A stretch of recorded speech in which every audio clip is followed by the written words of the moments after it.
What's going on YouTube? Today we got a 2011 Toyota Rav4 and we're going to be changing the air filter. To change it, it's pretty easy. It's going to take you like 1 minute. So the first thing you're going to do is locate the box near the mass airflow sensor, and then on the sides you're going to find 2 clamps.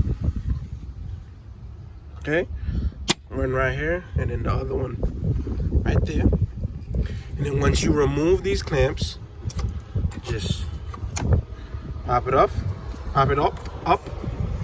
so you can have access to the old filter, and then pull it up.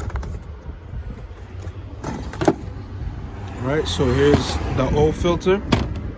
As you guys can see, it was dirty. Okay, it was dirty. And here's the new filter. So out with the old, and then we're gonna put the new one.